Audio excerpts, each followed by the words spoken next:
Yeah, sorry. Going to be streaming on another topic now. So soon after my last two streams ended, I'm trying to pack this channel with as much content as possible. Um, yeah. So I think the notions of I think Reaganomics and is a very interesting school of economic thought, and classic, classical libertarian economics and more politically conservative schools of economics are very interesting to me, even if I don't necessarily think that they're valid. It's very interesting to me what Reaganomics is, that it's some kind of historical example by which a political party to its voter base and voters went so far as to construct an economic philosophy to support and to defend and to appeal effectively to its base to maintain their electability and their political power. Reaganomics is this weird example where Republicans wanting to appeal to their base, right, which were wealthier, tax avoiding individuals, or at least not necessarily wealthier, but at least those who were more tax avoiding, right, believed they had earned their wealth, and so taxes should be reduced to a minimum because the wealth, the value they generated is theirs. Now, this gets into a deeper debate about how conservatives believe that people earn the value they create, and liberals believe that it's a bit more complicated. Conservatives believe, well, if you created the value, you earned the value, it's your value, and no one can take that from you.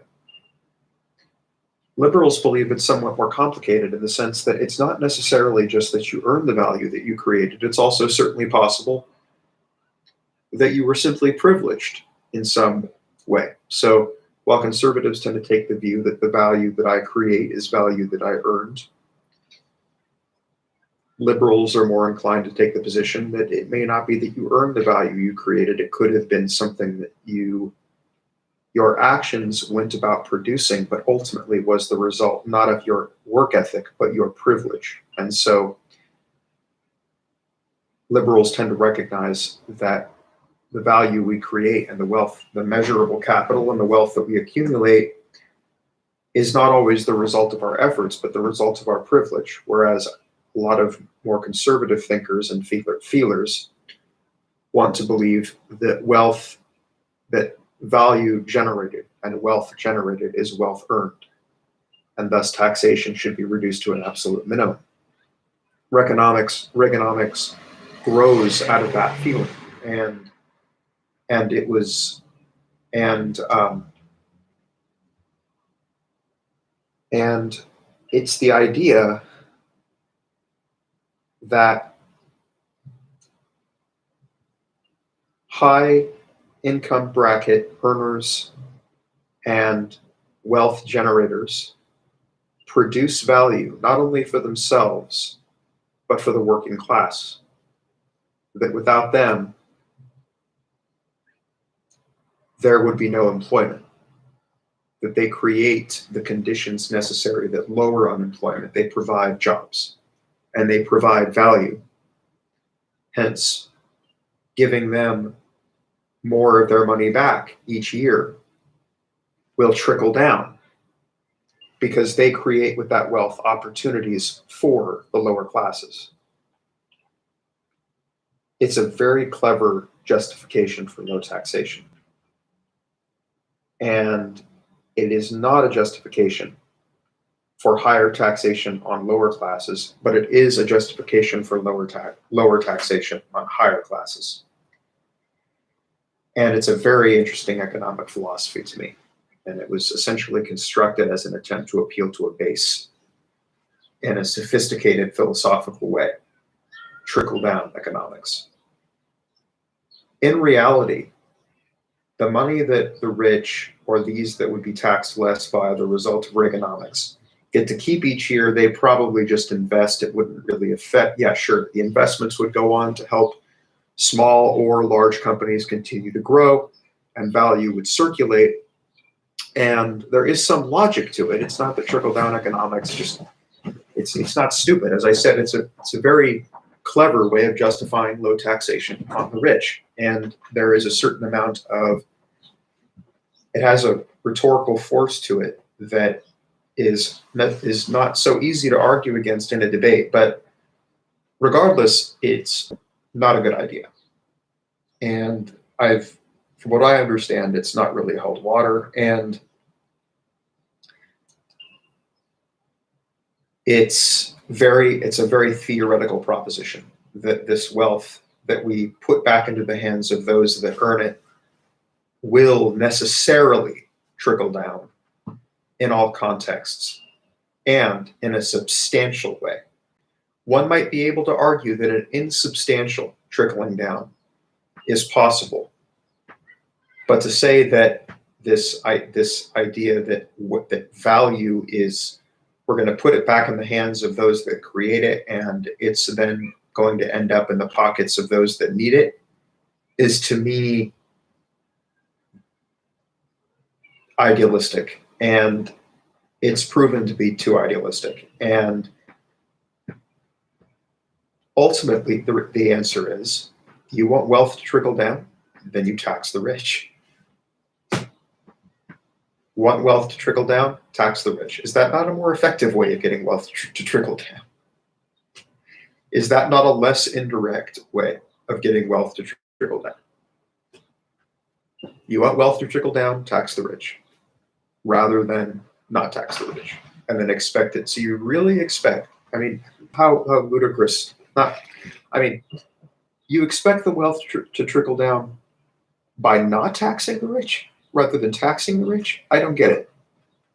I don't get it. It's so counterintuitive. It's so unbelievably counterintuitive that it's almost laughable. Now, it's unrealistic, and again, it panders to a very specific base. Now,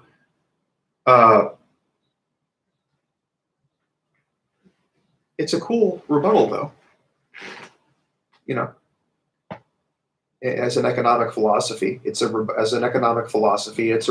to what was the prevailing ideology at the time, which was a bit more of your traditional democratic, in the American sense, economic philosophy. And it's literally democratic too. Now, in reality, if you want the wealth to trickle down, you actually need to tax the rich by not taxing. Because then you tax the rich, you can invest that in public programs. The revenue that you derive from higher taxation on the rich is invested in public programs that then directly trickles down to the lower classes in an immensely advantageous way, because we can create a stronger safety net that way.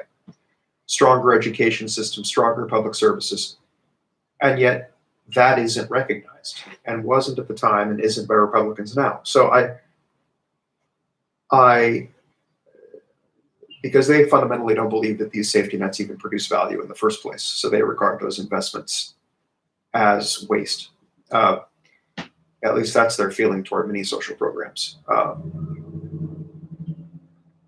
So very interesting. Reaganomics is very interesting. But in reality, you want the wealth to trickle down, then tax the rich rather than not tax them.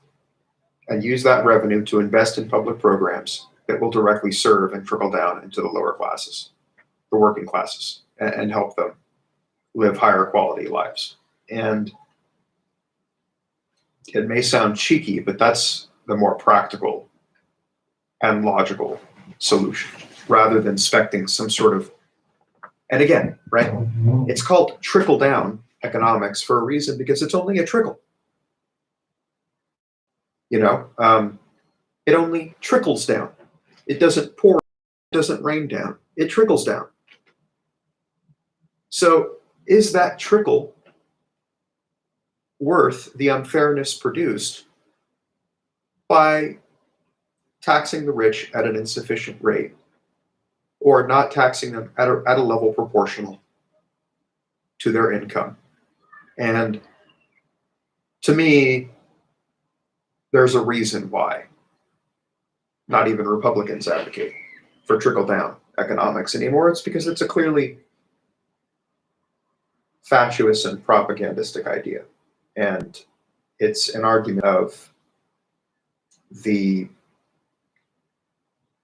yeah, it's an argument of the, it's an economic philosophy constructed by the upper classes to preserve their wealth, ultimately promulgated by Republicans to preserve their political power.